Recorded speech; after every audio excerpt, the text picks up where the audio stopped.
Hello, good morning. In the previous class, we had completed the interference of two light waves which are emitting, which are arriving at the same point simultaneously, and the resultant amplitude of the two light wave is the vector sum of its individual amplitude of the wave. So this topic is completed. In the today's topic, we will see coherent sources. What is the definition of coherent sources?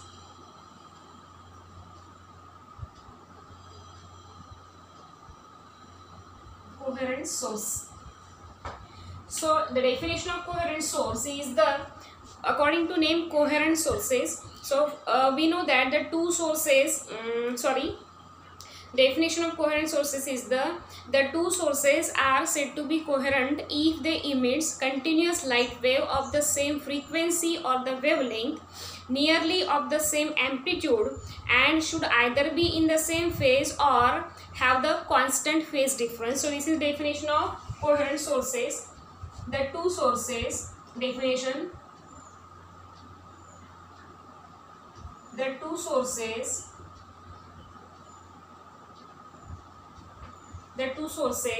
are said to be coherent,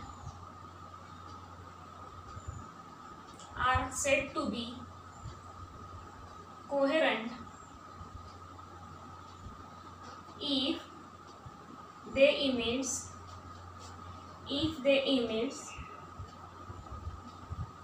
light wave, if they emit light waves, if they emit continuous light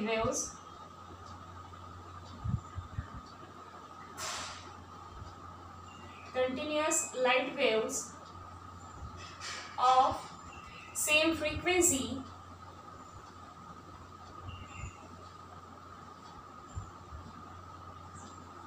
or same wavelength,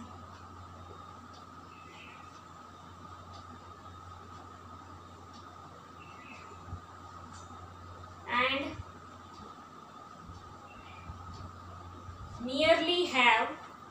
nearly of the same amplitude,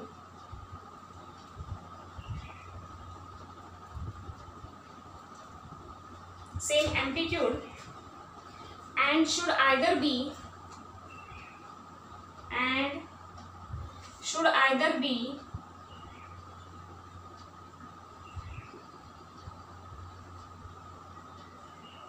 in equal phase or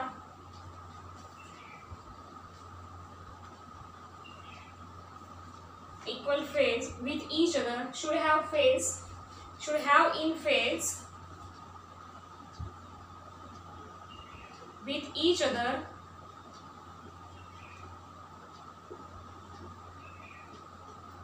or have a constant phase difference,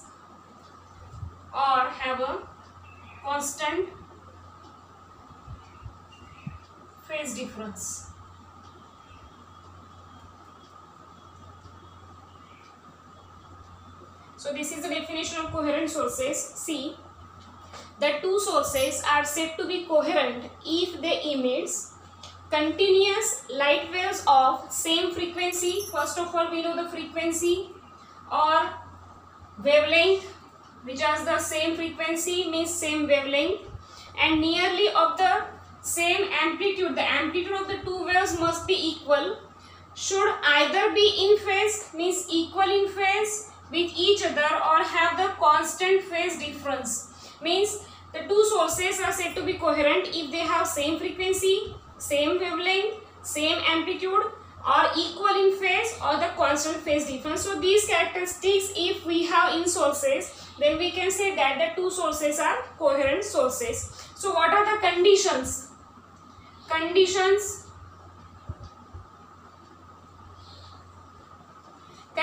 for the two sources to be coherent, means condition for coherent sources.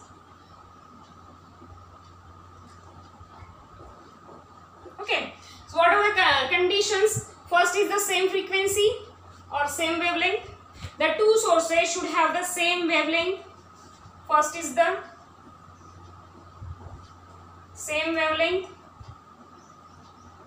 means two sources which are said to be coherent sources who should have same wavelength or the same frequency. Then in that number first, there should be zero or constant phase difference between the light waves from the two sources which should not change with time. Means constant phase difference, zero or constant phase difference.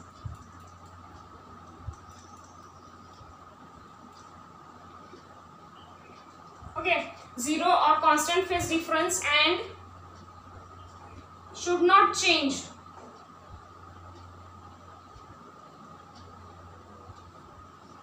Should not change with time.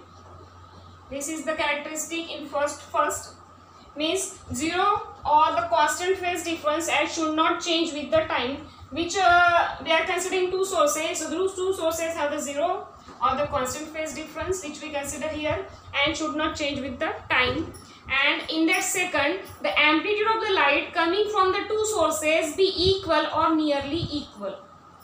Then second is the amplitude must be equal, means the two sources or the amplitude of the light coming from the two sources, where means when the light emits from the sources, the light emits and these lights have the same amplitude. Amplitude must be equal or nearly equal.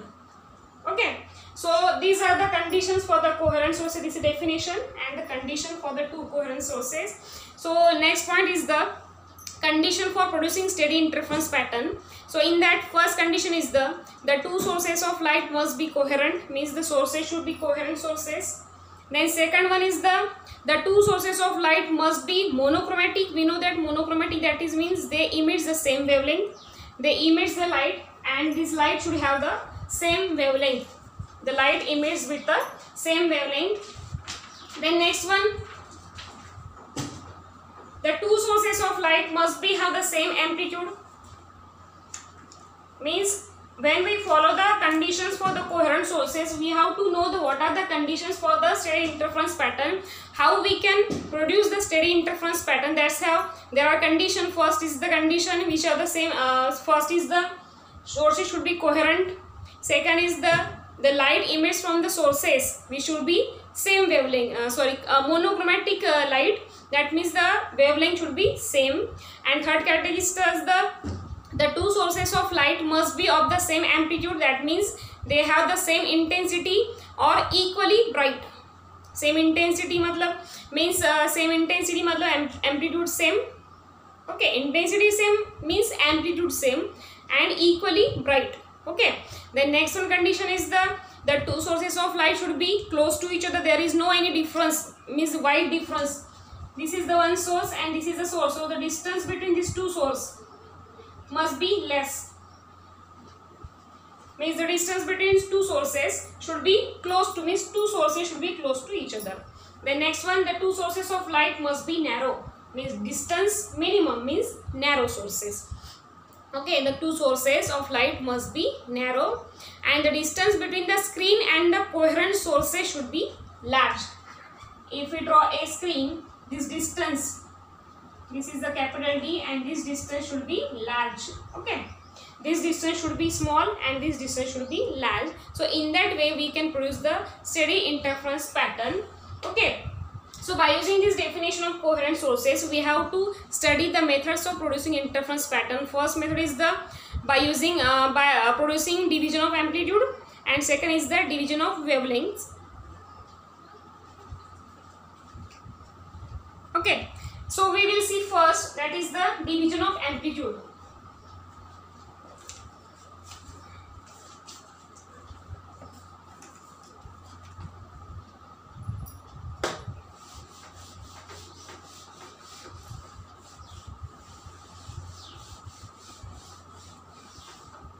So first method interference by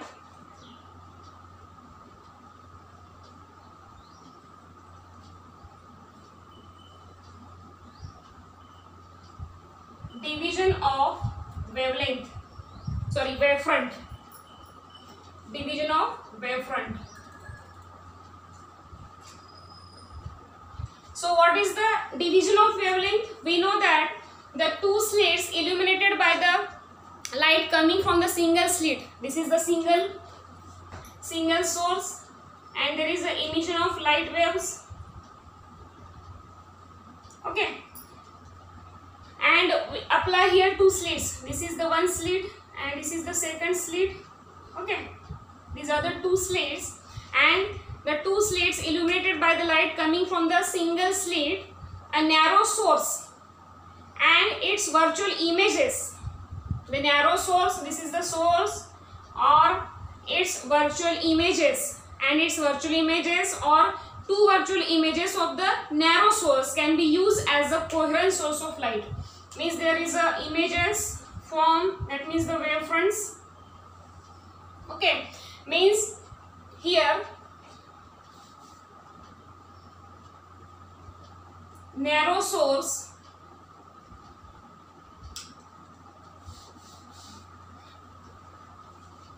that means a narrow source. Here the characteristic narrow source and its virtual images.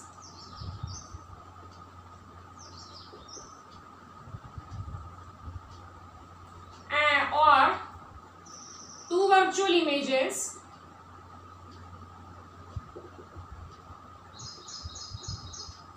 of narrow source. Okay, two virtual images of the narrow source is used as the coherent source of light to produce interference pattern. Means virtual images, narrow source and its virtual images, or two virtual images of the narrow source is used as a coherent source of light to produce the interference pattern. So in this case, the wavefront is divided into two parts by utilizing the phenomenon of reflection, refraction or diffraction in such a way that after traversing slightly different optical path, the light from the two coherent sources so produced finally unites to produce the interference bands. That means here these are the wavefronts. So these wavefronts are divided into number of wavefronts by using the reflection, refraction or diffraction. So these wavefronts produced by the narrow source and its virtual images. So these wavefronts are divided by reflection, refraction and diffraction in such a way that this division of wavefront such a way that after traversing slightly different optical path, means after divisions, there is a division.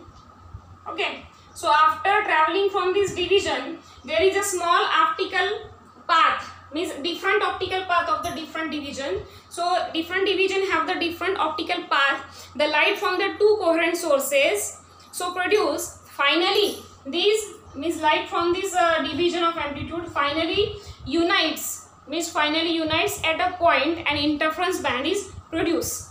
Okay, for example of this is the Young's double slit experiment and the Fresnel biprism experiment. So we will see in the next class what is the Young's double slit experiment and the Fresnel biprism experiment. Thank you.